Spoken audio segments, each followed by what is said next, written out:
So welcome guys, welcome back to Defex. आज जो video के बारे में हम बात करने वाले हैं that is CTS 2 2025 history analysis plus कुछ ऐसे अप्रोचेस जो क्लूलेस क्वेश्चंस जो होते हैं, खासकर हिस्ट्री में सबसे ज़्यादा होता है, उनको कैसे टैकल करेंगे। ठीक है। कुछ क्लूलेस क्वेश्चन मैं आपको दिखाऊंगा किस तरीके से वो क्वेश्चंस थे। कुछ तो देखो एनसीईआरटी से ही थे, ज़्यादातर थीम से ही इस बार पूछा गया है। लेकिन कुछ जो थे ना वो क्लूलेस थे, मतलब वो समझ नहीं आता, तो उसको कैसे अप्रोच कर सकते हैं, क्या दिमाग लगा सकते हैं, क्या आइडिया होना चाहिए, क्या अप्रोच होना चाहिए। क्योंकि हिस्ट्री में ये बहुत मैटर करते हैं, क्योंकि हिस्ट्री बहुत फास्ट है और रिसेंटली मतलब इतना उन्होंने वेग कर दिया हिस्ट्री को कि उसमें मार्क्स फेच करना बहुत टफ हो जाता है। तो आज उसके बारे में बात करेंगे, ठीक है। यहाँ मैं आपको जो सोर्सेस है वो बताऊंगा। मैंने अपने खुद का जो बुक है उसी का स्नैपशॉट लिया है, ताकि थोड़ा सा मेरे लिए भी आसान रहे समझाना, क्योंकि मुझे पता होता है ना किस बुक में कहाँ पे है, इतनी बार मैं पढ़ चुका हूँ। तो थोड़ा सा आप उसको देखना, अगर कोई हेल्प होती है। थोड़ा सा मैंने भी कोशिश किया है जितना हेल्प कर सकूं, तो आप बताना उसको, ठीक है। थोड़ा सा पहले देख लेते हैं कि सीडीएस 2 2025 हिस्ट्री में कितने सवाल आए थे। इस बार देखो, मॉडर्न अगेन उन्होंने ज्यादा पूछ लिया। अब पहले क्या हो रहा था, एंशियंट और मिडिवल से बहुत सवाल पूछ रहे थे, मॉडर्न का वेटेज बहुत कम कर दिया था, लेकिन इस बार मॉडर्न के 13 सवाल आए हैं। मिडिवल का सिर्फ एक आया है और वो भी थीम से आया हुआ है, और जो कि रिपीटेड क्वेश्चन था, अमर नायिका वाला, है ना। और जो एंशियंट है, एंशियंट में आर्ट एंड कल्चर के घुसा दिए। एंशियंट का 4 है और आर्ट एंड कल्चर के भी 4 है, जो टफ है। एक बुक है आर्ट एंड कल्चर वाली, जो पढ़ के भी कोई फायदा नहीं है, तो वहां से भी कुछ सवाल पूछे गए हैं, ठीक है। तो मैं हम डिस्कस करेंगे एक एक करके क्या क्या अप्रोचेस होने चाहिए थे। ठीक है, बहुत बहुत ज़्यादा हेल्पफुल वीडियो होने वाली है। इस वीडियो को आप देखोगे तो नेक्स्ट सीडीएस या फिर सीएपीएफ के लिए आपको एक अप्रोच मिल जाएगा कि हिस्ट्री को कितना टाइम देना है और क्या क्या पढ़ना है, और जो क्लूलेस क्वेश्चंस होते हैं उसमें कैसे दिमाग लगाना होता है। कुछ तो ऐसे क्वेश्चंस होंगे जिसको स्किप ही करना होता है, और कुछ क्वेश्चन होते हैं तो थोड़ा सा दिमाग लगा के आप 1-2 मार्क एक्स्ट्रा फेच कर सकते हो। 1 मार्क भी एक्स्ट्रा आ गया तो बहुत बड़ी बात होती है। ठीक है, तो एक एक करके हम देखेंगे। तो सबसे पहले एंशियंट से स्टार्ट करेंगे। देखो एंशियंट में ना, हिस्ट्री का मैं पहले बता देता हूँ। क्लास 12 की 3 बुक आती है, थीम्स 1, थीम्स 2 एंड थीम्स 3। ठीक है। थीम 1 जो है एंशियंट है, थीम 2 मिडिवल है, थीम 3 मॉडर्न है। ठीक है, तो ये बुक जो है एंशियंट, क्लास 12 और थीम 1 से ही नॉर्मली सारे क्वेश्चंस आते हैं। तो मैं आपको एक एक करके दिखाऊंगा। ये सारे क्वेश्चंस एंशियंट वाले हैं, हम एक एक करके सब डिस्कस करेंगे, ठीक है। तो चलिए स्टार्ट करते हैं। देखो, सबसे पहला सवाल काफी इजी था, ये मेरी ही बुक है, ठीक है। थीम 1 में आप जब जाओगे ना, ब्रिक्स बेट्स एंड बोन्स करके जो फर्स्ट चैप्टर है उसमें ये पैराग्राफ दिया गया है, ठीक है। यहाँ से आपको ये सवाल मिल जाएगा, यहाँ से 2 सवाल पूछे गए हैं। Which one of the following period has provided the evidence of plowed field at Kalibangan in Rajasthan. अब सबको पता है कालीबंगन में प्लॉट फील्ड है, लेकिन किसमें है, ए बी सी या D, early Harappan, mature, late या फिर चारकोलिथिक। अब यहाँ पे देखो हाईलाइट किया हुआ, archaeologists have also found evidence of plot field at Kalibangan associated with early Harappan levels। ये देख लो, ये निशान जो है ना, ये सब पेंसिल के मेरे निशान है, और ये बहुत पहले के हैं, ठीक है। ऐसा नहीं कि ये क्वेश्चन देख के मैंने किया है, मैंने खुद देखो अर्ली वाले में मैंने ऐसा करके मार्क करके रखा है पेंसिल से, क्योंकि मुझे लग रहा था कि ये सवाल पूछ सकता है, कभी ना कभी पूछेगा। तो सीडीएस 2 2025 में इन्होंने पूछ लिया। Answer is a. ये होती है approach towards exam. Exam oriented जो होता है ना, कि क्वेश्चन कैसे पूछ सकते हो, वो जो दिमाग है वो आपको बार बार पढ़ने के बाद, बार बार रिवाइज करने के बाद, बार बार पीवाई क्यू सॉल्व करने के बाद ही आएगा। ये देख लो यहाँ पे जो मैंने ये पहले से ही मैंने लगाया हुआ है, और जब भी मैं पढ़ता था अर्ली को मैं हाईलाइट करता था कि यार अर्ली पूछ सकता है, अर्ली अर्ली, तो ये क्वेश्चन आ गया। इस तरीके से आपको सॉल्व करना है, ठीक है। ये होता है अप्रोच, और इसका जो जिसने पढ़ा है उसके लिए काफी इजी सवाल है ये, ठीक है। इसके बाद हम नेक्स्ट पे मूव करेंगे। अगेन उसी चैप्टर से ये हो जाएगा। यहाँ से देखो पूछा गया है, कंसीडर द फॉलोइंग पेयर्स। ये काफी अच्छा क्वेश्चन, क्योंकि बहुत सारे पेजेस से ये पूछा गया है। Consider the following pairs. Girnar historic places, ये well known for Sudarshan lake, है या नहीं है। अब गिरनार के बारे में तो बहुत पहले भी हिस्ट्री में पढ़ाया गया है, लेकिन यहाँ पे मैं आपको दिखा दूंगा। चोलिस्तान, मंथ नियर मथुरा और सन्नाटी। देखो मैं आपको हर एक सोर्स दिखाऊंगा। गिरनार यहाँ पे दिख रहा है, नहीं दिख रहा है, देखो चोलिस्तान तो दिख रहा है, चोलिस्तान में क्या है, टेराकोटा मॉडल ऑफ प्लॉव, ये देखो। मोरओवर, और ये तो बहुत बार रिपीट भी हुआ है, terracotta model of the plough have been found at sites in Cholistan and Banawali, ये बहुत बार रिपीट हुआ है। आई डोंट थिंक ये किसी ने गलत किया, तो 2 इज करेक्ट। ठीक है, अब बाकी के करेक्ट है या नहीं वो कैसे पता चलेगा? ये सारे जो क्वेश्चन है इसके यहाँ पे देखो, और ये पेज। ठीक है, मैं आपको दिखाता हूँ। Cholistan is correct.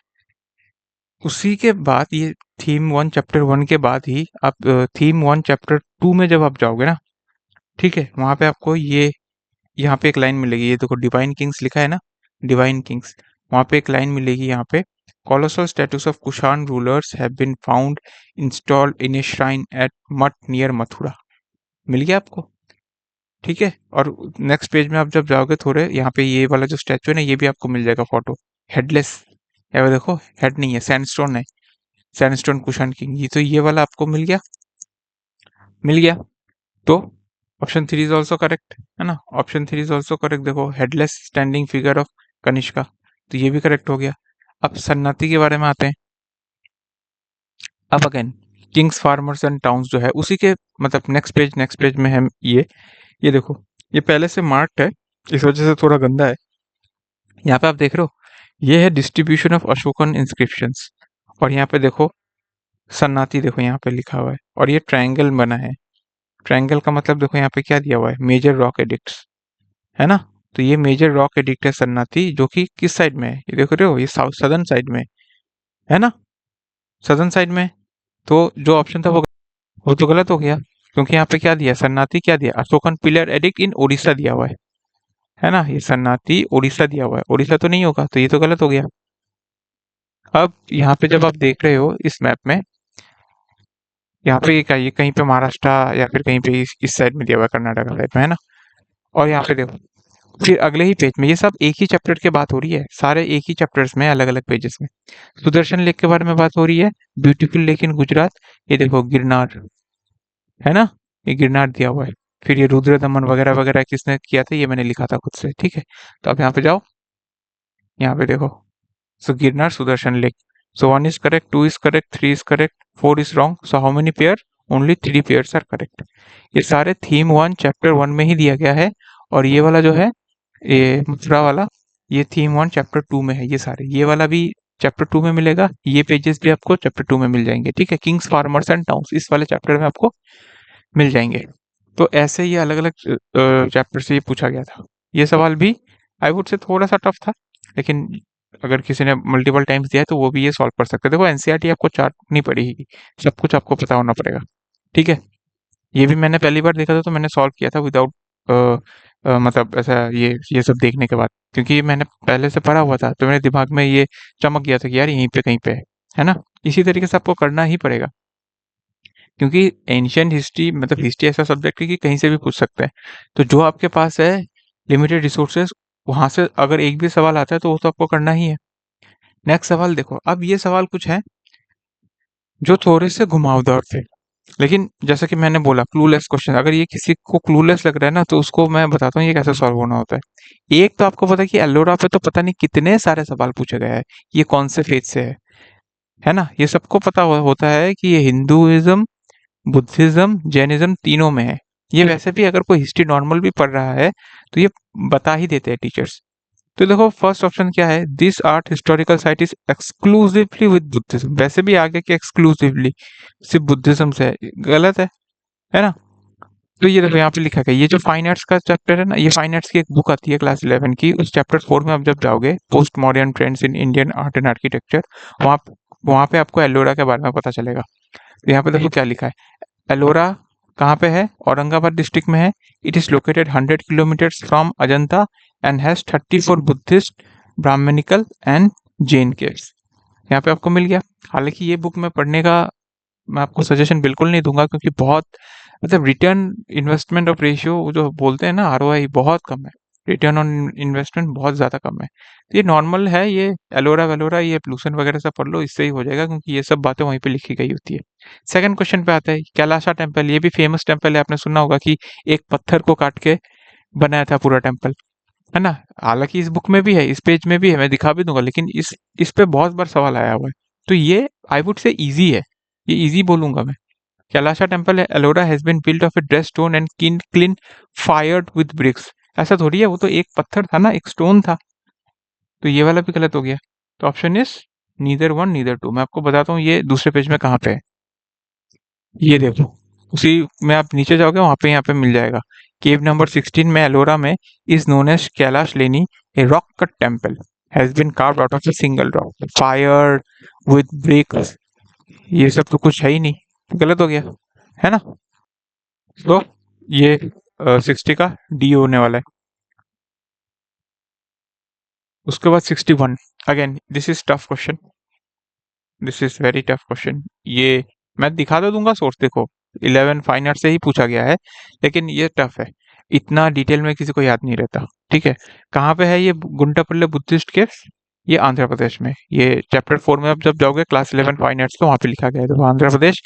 One of the main sites in Andhra Pradesh is Guntapalle in Eluru district. ठीक है, ये केव है। ये टफ है, आप जब बुक खोलोगे ना, हमारे टेलीग्राम चैनल में हमने सारे सारे एनसीईआरटी हमने अपलोड किया हुआ है, ये वाला भी अपलोडेड है ऑलरेडी। तो बहुत, तो मतलब बहुत ज़्यादा हैवी है, फैक्ट्स पे बहुत हैवी है, ये इतना दिमाग में नहीं आता। तो आप, मैं नहीं सजेस्ट करता कि इसको आप पढ़ो, और इसमें अप्रोच अप्रोच कुछ नहीं लगने वाला। एक अप्रोच लग सकता था कि नाम पकड़ के आप कर सकते थे साउथ इंडियन, लेकिन सारे के सारे साउथ इंडियन डाले गए हैं। तो जो साउथ इंडिया से है वो थोड़ा सा एक्सेंट, मतलब नाम समझ के समझ सकते हैं कि गुंटापल्ली वल्ली आंध्र प्रदेश साइड में होता है, लेकिन अगर कोई नॉर्थ वाला है बंदा तो उसको ये बहुत हार्ड लगेगा। ठीक है, दिस इज टफ। उसके बाद ये वाला क्वेश्चन भी अगेन क्लास 11 फाइन आर्ट से ये पूछा गया है, चैप्टर 4। देखो, अजंता एलोरा से पूछा, अजंता से पूछा। अजंता में क्या पूछा उन्होंने? पेंटिंग में यक्षास, गंधर्वस और अप्सरास है। इसका देखो एक सोर्स यहाँ पे दिया गया है कि देखो अप्सरा केव जो है ना, अजंता वाले केव में है। तो आपको मान के चलना कि यार अप्सरा तो है, ये सब भी होंगे ही होंगे। ये थोड़ा सा ना वो अप्रोच जो होती है ना, ये बोलते कि ये थोड़ा सा सही मान के चलो आप, थोड़ा सा आप गुड टेस्ट में लेके चलो। ये ऐसे ही सॉल्व होता है ये सब। ये जो इंटेंट बोलते हैं ना कि ये मेरे को इंट्यूशन आ रही है, मेरे को फीलिंग आ रही है, ये कैसे आती है? ये पीवाईक्यूज, हजारों पीवाईक्यूज जब आप सॉल्व करते हो तब आपको पता चलता है कि यार ये स्टेटमेंट सही लग रहा है। ठीक है, अगर आपको पता भी नहीं कि अप्सरा है या नहीं, लेकिन मतलब आपको जस्ट इतना पता कि अप्सरा है, तो आप ये मान के चलो कि हाँ ठीक है, सही है। यही है अप्रोच। और भी है कुछ बताऊंगा। तो this is correct. Option two, the artist have use the technique of providing multiple perspective. अब अगेन अप्रोच काम पे आएगी, ये क्लूलेस क्वेश्चन है, ये क्लूलेस क्वेश्चन है। एक बात बताओ, हम आज भी किसी भी एक आर्ट को देख के उसके कितने सारे अप्रोचेस निकाल देते हैं, है कि नहीं? एक पोएम अगर कोई एक लिखता है, पोएट लिखता है, वो पता नहीं किस सेंस में लिख रहा होगा और आपकी क्लास टीचर पता नहीं किस सेंस में उसको समझा रही होगी। इसका बहुत सारे पर्सपेक्टिव्स होते ही हैं। तो ये तो जनरल स्टेटमेंट है, ये तो सही होगा ही होगा। आप समझ रहे हो? ये मल्टीपल पर्सपेक्टिव्स जो वर्ड है, ये तो एप्लीकेबल है ही। आप कुछ और पर्सपेक्टिव निकाल सकते हो, आपका दोस्त कोई और पर्सपेक्टिव निकाल सकता है, तो उसी में ही तो ये सेंटेंस करेक्ट हो गया। आपको रिसर्च करने की जरूरत ही नहीं है। इस वजह से ऑप्शन सी होगा, ये दोनों करेक्ट होंगे। आपको समझ में आ रही है बात? उसके बाद ये वाला क्वेश्चन, अगेन ये टफ है इन द सेंस क्योंकि ये एनसीईआरटी में नहीं है, लेकिन अगर किसी ने पढ़ा है तो पढ़ा है, नहीं पढ़ा तो नहीं पढ़ा। क्योंकि हमें पता है कि स्मृति मतलब जो याद होता है, जो लर्न होते हैं, और श्रुति जो होता है वो सेइंग्स होते हैं, जो बोल के हुआ, मतलब जो बोले जाते हैं। तो इनमें से कौन सा अगेन स्मृति में आता है, इंडियन स्मृति में? तो पुराणास, रामायणा, कल्पसूत्रा या फिर वेदा। वेद जो है वो श्रुति में आते हैं, क्योंकि सेइंग्स थे, वो बोले थे, तब लिखा विखा ऐसा कुछ नहीं था। तो 1 2 और 3 जो है दैट इज करेक्ट। ये मैं मानता हूँ ये टफ है, ये अगर आपको पता है तो पता है, नहीं तो आप इसकी ट्विस्ट को कर सकते। ठीक है, तो ये श्रुति आ जाएगा। तो श्रुति में अगर आ गया तो 1 2 और 3 ही करेक्ट है। ठीक है, अगेन ये भी अगेन वेरी फैक्चुअल। किसी को पता है, नहीं पता है, नहीं पता है। मैं भी टाइम वेस्ट ज़्यादा नहीं करने वाला। कलाराम टेम्पल कहाँ पे है? महाराष्ट्र में। ठीक है, इसका भी मुझे कोई पीवाई क्यू को कुछ मिला नहीं, तो बस ये टफ था। ये भी टफ था। कॉपी की किसको बोलते हैं, कहीं पे नहीं मिला मुझे। अब मैं कहीं पे जब मैं बोलता हूँ नहीं मिला, मतलब एनसीईआरटी प्लस पीवाई क्यू ही की बात कर रहा हूँ। और जो स्टैंडर्ड बुक्स होते हैं, जैसे यहाँ पे स्पेक्ट्रम होता है मॉडर्न के लिए, वहां पे मैं ढूंढता हूँ, मिला तो मिला, नहीं मिला तो नहीं मिला। इतना ज्यादा हिस्ट्री में टाइम देने की जरूरत नहीं है। कॉपी की मतलब कॉइन्स, खत्म। तो एंशिएंट कितने सारे सवाल थे, ठीक है, जिसमें से 2-3 बाहर से थे, बाकी सारे एनसीईआरटी से थे। और मिडिएवल में एक ही सवाल आया हुआ है जो कि मिडिएवल थीम 2 क्लास 12 से है, अमर नायका के ऊपर। ये मेरी बुक है, एंशिएंट कैपिटल विजयनगर वाले चैप्टर में आप जब जाओगे ये सारे के सारे स्टेटमेंट्स ना वहीं से दिया गया है, और ये इस पे बहुत पहले भी सवाल पूछा गया है। देखो, which one of the following Amar Nayaka system is not correct. First, it was the major political innovation of the Vijayanagar empire. ये अमर नायका सिस्टम आप देख रहे हो, ये किस पे है? ये विजयनगर एम्पायर की ही बात हो रही है, चैप्टर विजयनगर एम्पायर का ही है। It was the major political innovation of the Vijayanagar empire. Line to line आप देख रहे हो ये। अरे एक minute, Amar Nayaka was a major political innovation in the Vijayanagar Empire। ये करेक्ट हो गया। There were military commanders who were given territories to govern, collect tax, other dues। ये देखो, they were military who were given to territories to govern by the Raya। They collected tax, other dues from the peasant। ये भी correct है। Option C में आते हैं, they retain part of the revenue, personal use and maintain stipulated contingent horses. ये देखो, यहाँ पे भी again they retained part of revenue, personal use and for maintaining stipulated contingent of, ये भी करेक्ट है। ऑप्शन डी में आते हैं, they were not allowed to use their share of revenue for the maintenance of temples. ये देखो यहाँ पे last line, some of the revenue were also used for the maintenance of temples and irrigation works. तो option D is correct, क्यों? क्योंकि ये not correct है। ये तो रही एनसीईआरटी की बात। अब मैं बोलता हूँ कि मान लो ये किसी को क्लूलेस लग रहा है, यार कुछ समझ ही नहीं आ रहा, तो वापस से ऑप्शंस को पढ़ो। एक अमरनायक का सिस्टम है, उसके बारे में बोला गया है कि it was the major political innovation of the Vijayanagar empire. देखो, ये थोड़ा सा मानता हूँ फैक्चुअल है कि अगर किसी को ये ही नहीं पता कि कौन से एम्पायर में है तो भाई स्किप ही कर दो, क्योंकि अब बाकी सारे आपको लग सकता है कि ये ऑप्शन गलत हो सकता है। लेकिन मान लो कि आपको थोड़ा सा आइडिया है कि विजयनगर एम्पायर की बात हो रही है, तो आप एक के बाद आप बी में जाओ। They were military commanders who were given territories up to govern and collect taxes. देखो, ये सब बातें होती है थी ना, जो मिलिट्री कमांडर थे उनको एक छोटा सा लैंड का टुकड़ा दिया जाता था।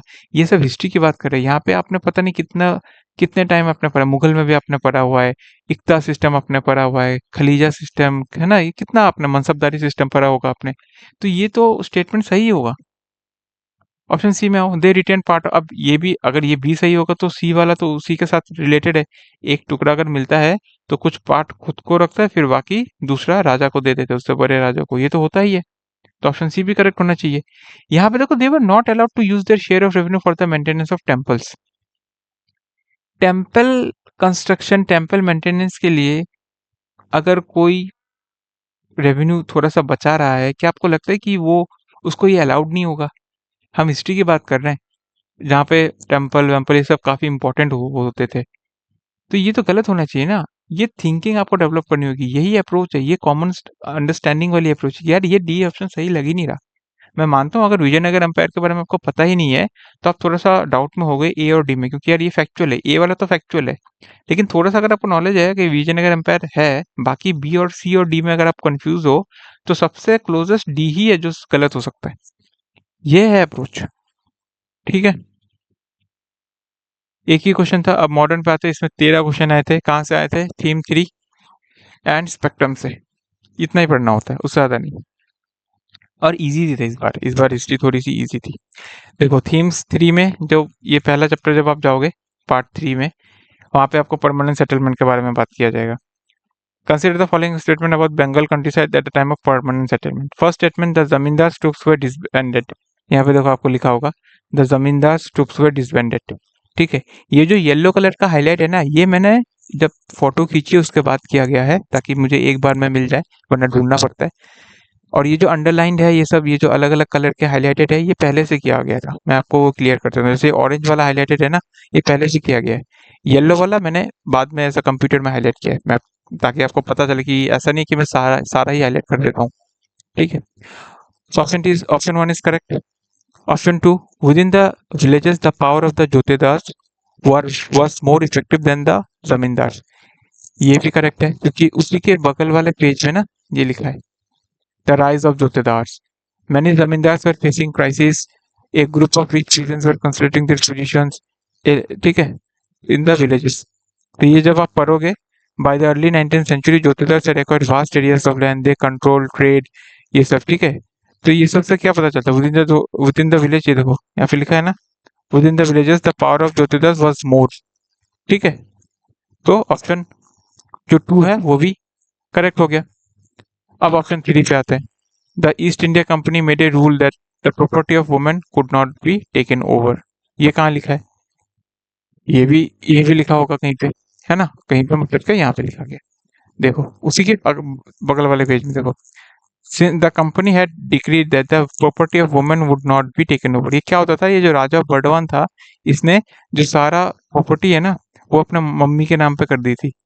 क्योंकि ऑप्शंस होते थे, आपको पता, ये चैप्टर अगर आपने पढ़ा है तो आपको पता होगा कि ऑप्शंस हो जाते थे, जबकि मतलब अगर पैसा नहीं दे सकते तो अगर मदर के नाम पे किया है तो फीमेल से वो प्रॉपर्टी ले नहीं सकते, इस वजह से वो अपने मम्मी के नाम पे कर दिया करते थे। अब ऑप्शन 4 क्या दिया है? Adhiyars were sharecroppers on the land owned by bargadars. ये देखो यहाँ पे क्या लिखा है, a large part of their land was cultivated through sharecroppers. Adhiyars और बर्गरदार ये दोनों एक ही है।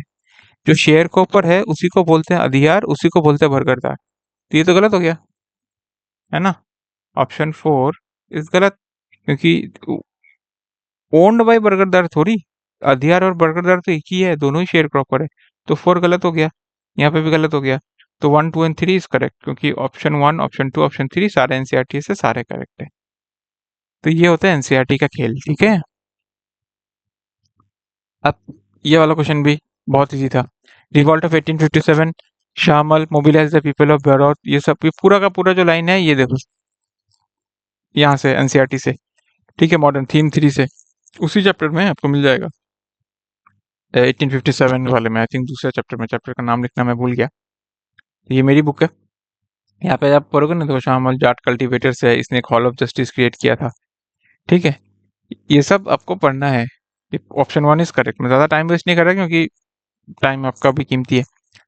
और option 2, Gonoo was the Kol leader of the Singhbhum region of the Chota Nagpur. तो इस पेज में आ जाओ, मतलब इस वाले पेज का नेक्स्ट पेज ये वाला है, ये वाला पेज इस वाले पेज का नेक्स्ट है। तो पहले वाले पेज में देखो क्या लिखा है, बरौत में कौन था, शामिल था, फिर Gonoo a tribal cultivator of Singhbhum Chota Nagpur coal tribal, ये भी करेक्ट है। तो ऑप्शन सी इज करेक्ट। ठीक है, देखो जो थीम से आया है ना उससे गलत नहीं होना चाहिए, तो इसलिए मैं ज्यादा इस टाइम वो नहीं कर रहा, मैं बस आपको दिखा दूं कि लाइन टू लाइन थीम से पूछा गया है। अब ये सवाल है इस पे एनसीईआरटी काम नहीं आने वाली, दिमाग लगाना पड़ेगा और पीवाई को सॉल्व करना पड़ेगा। सबसे पहले मैं आपको इसको छोड़ दो, पहले पीवाई को देखो।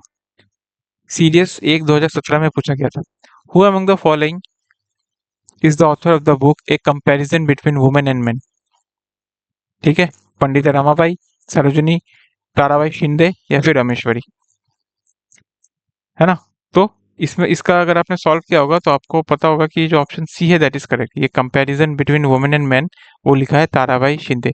और एक इसको दूसरे तरीके से भी पूछा जाता है, एक सवाल आता है डायरेक्ट, स्त्री पुरुष तुलना, ये बुक का नाम था जो लिखा था, स्त्री पुरुष तुलना, डायरेक्ट पूछता है कि स्त्री पुरुष तुलना किसने लिखा है, वो भी शिंदे ने लिखा है, ताराबाई शिंदे ने। तो अगर आपने ये सॉल्व किया होता तो ये आपको पता चल जाता। ऑप्शन 1 में देखो क्या लिखा है, पंडिता रमाबाई ने लिखा है a comparison between women and men. तो किसी ने अगर पीवाई को सॉल्व किया तो सीधा करेक्ट मारेगा। ऑप्शन 1 गलत हो गया। अब एक बात बताओ, अब आता है अप्रोच कि यार कैसे सॉल्व करूं। अगेन बाकी के क्लूलेस है, आपको पता नहीं ऑप्शन 2 क्या है नहीं है, तो अगर 1 गलत है, इस तरीके के क्वेश्चन में कैसे पता चलता है, अगर आपने पीवाईक्यू हैबिट है आपने सॉल्व किया होगा, अगर पंडिता रमाबाई का ये नहीं है और मुझे पता है कि ताराबाई शिंदे का है ना, तो बहुत ज्यादा चांसेस होते हैं कि ये दोनों क्रॉस कर देता है यूपीएससी। मतलब इस वाले का स्टेटमेंट ताराबाई शिंदे से रिलेट करेगा और ताराबाई का जो भी स्टेटमेंट होगा वो पंडिता रमाबाई से स्टेट करेगा। तो यहाँ पे इन्होंने क्या किया, पंडिता रमाबाई ने क्या लिखा है, एक comparison between women and main नहीं लिखा है, किसने लिखा है, ताराबाई शिंदे ने लिखा है ना। तो 100 मतलब 100 नहीं 1995 चांस है कि ताराबाई के बारे में जो उन्होंने लिखा है ना ये सारी चीजें, ये पंडिता रमाबाई की होंगी। अब आपको ये बहुत ही लग रहा होगा कि यार क्या बेतुकी बात कर रहा है, ऐसा नहीं है दोस्तों। जब मैंने पहली बार जब ये क्वेश्चन देखा था, जब सीरियस 2025 का क्वेश्चन आया था, मैंने डाउनलोड किया, तुरंत मैंने मेरे दिमाग में ये खटका, यार पंडित रमाबाई तो ये नहीं है कंपैरिजन, ये ताराबाई शिंदे है और हाउ मेनी पेयर्स पूछा है। तो ऐसा लग रहा है मुझे कि यार इसका ना इन्होंने क्रॉस किया है, 1 का 2 में कर दिया, 2 का 1 में कर दिया है। ये सारी चीजें अगर किसी ने बहुत, जैसे मैंने बहुत पीआईक्यू सॉल्व किया, मैंने सीडीएस, आपको पता ही है, मैंने इंट्रोडक्शन दिया नहीं, पुरानी वीडियो में जाकर देख लेना। सीडीएस एफकेट 7 बार मैंने क्वालिफाई किया है फर्स्ट अटेम्प्ट में, सीए पे भी मैंने क्वालिफाई किया हुआ है रिटर्न। अब बाकी एसएसबी और इंटरव्यूज भी मेरे पेंडिंग है। तो इसलिए मैं बता रहा हूँ, ये पता आइडिया लग जाता है कि 1 का 2 में किया है इन्होंने, 2 का 1 में किया है। तो मैं बहुत ही कॉन्फिडेंटली 1 को तो मैंने गलत किया ही था, 2 को भी मैं गलत कर दूंगा। ठीक है, ऐसे होता है। और ऑप्शन 3 को ना फिर मैं रिस्क लेता, मैं 1 मारता कि यार तीनों को गलत नहीं देने वाला वो। अगर इसका इसके साथ क्रॉस किया है और इसका इसके साथ क्रॉस किया है, ये एक स्टेटमेंट वो सही ही देगा। Sarojini Naidu led to a delegation to London to demand for female franchise. यही है अप्रोच, ये आपको थोड़ा सा दिमाग लगाना ही पड़ेगा। ठीक है, इस तरीके से ये आपको, जैसे बहुत सारे 10,000 20,000 लोग पीआई को सॉल्व करते हैं, तब जाके ये अप्रोचेस काम आती है। ठीक है, जिसको समझ आ रहा है वो बताना कि हाँ समझ आ रहा है, और जो नए बच्चे हैं, आपको भले ही ये चीजें फालतू लग रही होगी कि यार कुछ भी बोल रहा है ये, एग्जाम के बाद आके कुछ भी बोल रहा है, ऐसा नहीं है। ये मैंने जब फर्स्ट टाइम देखा था तो मैंने रिस्क लिया, मुझे नहीं पता कि 100% सही होगा कि नहीं, लेकिन मुझे पता है कि ये चांसेस ज्यादा है, 90% ज्यादा चांस है कि सही होगा, क्योंकि 1 का उन्होंने 2 किया है, 2 का उन्होंने 1 कर दिया है, तो ऑप्शन 3 ये सही ही देंगे। ये मेरी रिस्क ले। ठीक है, आई होप आपको मेरी बातें समझ आ रही होंगी। मैंने एएफए का क्वालिफाई किया हुआ है कट ऑफ, जिसके मार्क्स ज्यादा चाहिए होता है, वो भी जीएस के बलबूते पे। मेरा मैथ्स बहुत स्ट्रांग नहीं था। ठीक है, मेरे मैथ्स में नॉर्मल ये 30-40 मार्क्स ही आते थे, सीडीएस की बात कर रहा हूँ। तो जीएस में मैं ज्यादा स्कोर करता था, इन्हीं अप्रोचेस सॉल्व किया है मैंने। नेक्स्ट क्वेश्चन, पूरा का पूरा स्पेक्ट्रम से उन्होंने चेपा है। ठीक है, पेज नंबर 296। ये अलग अलग नए नए एडिशन आए हैं तो पेज नंबर चेंज हो सकता है, लेकिन लास्ट लास्ट में जब जहाँ पे पार्टी के बारे में दिया गया है ना, वहाँ पे मिल जाएगा। ये गदर के बारे में दिया गया है, हर एक लाइन यहाँ से कॉपीड है। Ghadar movement began in 1913 San Francisco. तो गदर में जाओ, the Ghadar with its headquarters at San Francisco. तो यहाँ पे सैन फ्रांसिस्को मिल गया, और ये finally 1913 the Ghadar was established. Option 1 is correct. Option 1 sorry, हाँ। Option 2 was founded by, the movement was founded in बकना। देखो यहाँ पे लिखा हुआ है बकना। ठीक है, Bhakna and Lala Hardayal who reach there in 1911। ये इन्होंने मतलब फाइंड किया गया, फाउंड किया था। ठीक है, यहाँ पे भी लिखा था moving spirit behind the Ghadar party were Hardayal, Ramchandra, Kartar Singh, ये सब लिखा गया। ठीक है, तो बकना भी शामिल थे। Option 2 is also correct. Option 3, Ghadar movement took its name from the weekly Ghadar brought out in several Indian languages. ये वाला भी यहीं पे कहीं पे लिखा हुआ है।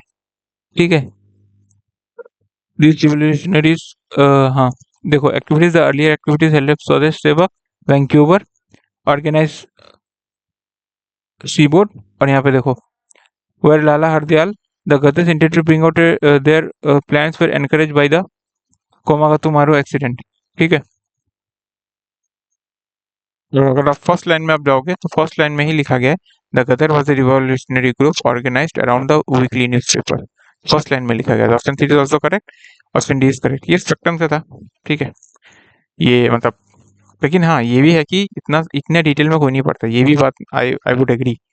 मैं भी नहीं करता इतने डिटेल में, स्पेक्ट्रम मतलब बहुत बहुत ज़्यादा डिटेल में उन्होंने पूछा है। तो ये मैं मॉड मीडियम से टफ की कैटेगरी में डालूंगा मैं। ठीक है, ईयर वीयर पूछ दिया, 1913 14 है ना, थोड़ा सा है ये। उसके बाद वाला तो अगेन आपको पीवाई को मैंने बोलता ही सॉल्व करने के लिए, सीएपीएफ का सवाल था 2014 में, सेम सवाल था। आप देख रहे हो सेम सवाल है। दीनबंधु, ये पहले से सवाल देखो, Dinabandhu Mitra published a play in Bengali title Nil Darpan which depicted the atrocities of the Indigo planters. The play was translated to English by, इसका ऑप्शन था ऑप्शन सी, माइकल मधुसूदन दत्ता। ठीक है, अब यहाँ पे सेम पूछा है, Nil Darpan a play that depicted the atrocities on the indigo planters translated by Michael Madhusudan Dutta. Publish किसने किया? दीनबंधु मित्रा ने। कहाँ से पता चला? मुझे यहीं से पता चला। ऑप्शन, हालांकि स्पेक्ट्रम में है ये दीनबंधु मित्रा है, लेकिन ट्रांसलेशन वाला नहीं है, तो पीवाईक्यू से ये सॉल्व होगा। फिर ये भी इजी था, ये रिवर्स एंड राज वाला जो चैप्टर है ना, रिवर्स एंड राज थीम्स में, थीम्स 3 में, वहां पे आपको ये लास्ट वाले पेज में मिल जाएगा। सुभद्रा कुमार चौहान, ये वाला हाईलाइटेड देखो पहले से ही है, ये येलो कलर में नहीं, ऑरेंज कलर में, ये मैंने पहले से हाईलाइट करके रखा था। खूब लड़ी मर्दानी थी वो, झांसी वाली रानी थी, सुभद्रा कुमारी चौहान ने लिखा है। तो पॉपुलर पोएम किसने लिखा है? सुभद्रा कुमारी चौहान। ये तो बहुत इजी है। Next, founder of Congress socialist party. देखो थीम्स में ना सोशलिस्ट टेंडेंसी रखने वाले का नाम दिया गया है कुछ कुछ, है ना। आचार्य नारायण देव, जयप्रकाश नारायण, ये सब नाम दिया गया, लेकिन मतलब डायरेक्टली वर्ड टू वर्ड ऐसा नहीं लिखा गया है कहीं पे कि कांग्रेस सोशलिस्ट पार्टी के फाउंडर कौन थे। थीम्स में डायरेक्टली नहीं मेंशन किया गया है, इस वजह से मैंने थीम्स का वो डाला नहीं, लेकिन मैंने पीवाई को डाला है क्योंकि पीवाई को में डायरेक्ट पूछा गया है, who among the following was not a member of the socialist group in the Congress party. अब ये है और ये है, राजेंद्र प्रसाद नहीं है। अगर आपने सॉल्व किया होता आपको पता चलती, और ये तीन नाम तो रट ही लो। अब मैं और पीवाई को दिखाता हूँ आपको, रुको। ये देखो, सीएसी 2024, सीएपीएफ 2021, यहाँ पे भी सेम सवाल पूछा है। यहाँ पे देखो, Bharatiya Jansangh, socialist party, Congress for democracy, Swatantra party, इनके लीडर के साथ मैच करने दिया गया था।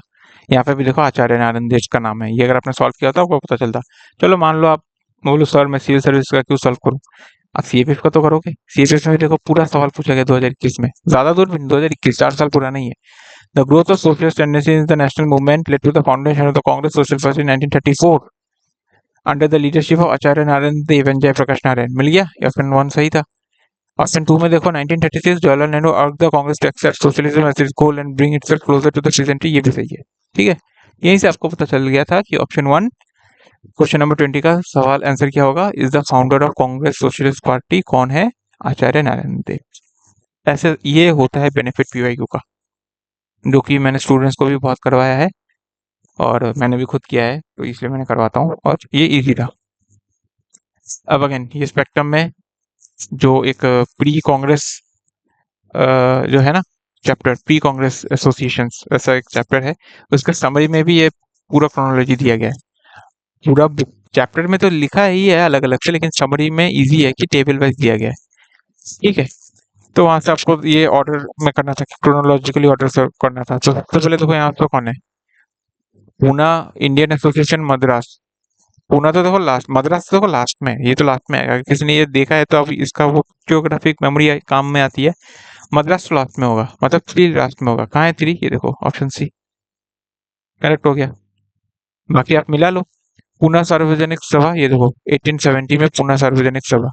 उसके बाद इंडियन एसोसिएशन, ये देखो 1876 में इंडियन एसोसिएशन ऑफ कलकत्ता और इंडियन नेशनल एसोसिएशन, जिसको इंडियन एसोसिएशन ही बोलते हैं। चैप्टर पढ़ोगे तो आपको पता चलेगा। फिर है बॉम्बे प्रेसिडेंसी, 1885 बॉम्बे प्रेसिडेंसी। फिर 1884, हाँ 1884 में है ना ये मद्रास। तो 1 2 3 और 4 आना चाहिए, तो 1 2 4 3 नहीं। हाँ ये देख रहे हो, ये भी एक बहुत, मतलब मेरे से भी गलती हो गई, ये मैंने भी ध्यान नहीं दिया। 1885 में और 1884 में, तो मद्रास महाजन सभा 1884 में, तो this is 1884 and Bombay presidency is 1885, तो 4 शुड कम। तो ये ऑप्शन ए होना चाहिए, ऑप्शन सी नहीं होना चाहिए। ठीक है, ये आप ध्यान रखो। हालांकि यहाँ पे आई डोंट, प्रिंटिंग मिस्टेक है क्या है मुझे समझ नहीं आ रहा। चैप्टर्स में भी आप एक बार देख लेना ये वाला चैप्टर, ठीक है। समरी में तो यही दिया गया है। ओके, फिर अगेन स्पेक्ट्रम के लास्ट में है ये सब, ठीक है। ये मेरी ही बुक है, स्पेक्ट्रम के लास्ट में है। आप देख लो ये बहुत क्लीन है। पहले वाले आप देख रहे थे स्पेक्ट्रम में कितना मार्किंग था, क्योंकि ये लास्ट लास्ट में मैं खुद नहीं पढ़ता। इतना ज्यादा याद रहना भी बहुत मुश्किल बात होती है, हम तो सिविल सर्विस का कर नहीं रहे ना। हालांकि ये वैसे भी अप्रोच से हो सकता था, क्योंकि सबको पता होता है कि चिपको मूवमेंट तो इंडिपेंडेंस के बाद हुई थी, है ना। तो क्रोनोलॉजी में आप करोगे तो 1 तो सबसे लास्ट में आएगा, तो इजी आना चाहिए आंसर। समझ रहे हो, ये होता है अप्रोच, दिमाग लगाना। ये क्लूलेस क्वेश्चन अगर किसी को है कि यार मुझे तो साल याद ही नहीं है, लेकिन मुझे इतना पता है कि चिपको इंडिपेंडेंस के बाद ही हुआ था, तो 1 लास्ट में ही आएगा। तो option C is correct answer. हालांकि यहाँ पे सारा दिया गया है, बरदौली सत्याग्रह देखो कहाँ पे हुआ है। बरदौली सत्याग्रह देखो ये 1928 में हुआ था, और सत्यशोधक समाज तो उससे भी पहले आया था, 1880s में समथिंग आया था ये देखो सत्यशोधक मूवमेंट 1873 में आया था, उससे भी हो जाता। सनी तो सॉल्ट वर्ड्स ये भी देखो स्पेक्ट्रम में है जरूर, लेकिन आप देख रहे हो ये मेरा खुद भी क्लीन है, इसमें ज्यादा मार्किंग नहीं है, क्योंकि ये मैं उतना खुद ही नहीं पढ़ता हूँ। और ये भी बहुत डिटेल में पूछा गया, तो ये टफ है। इसका सही आंसर कर्नाटका। यहाँ पे आप जब जाओगे ना, ये 386 से लास्ट लास्ट के पेज में, वहाँ पे आपको ये मिल जाएगा धरासना में, ये सन्नी का था सॉल्ट वर्क्स। ठीक है, ये कहाँ पे है? ये कर्नाटका वाला है।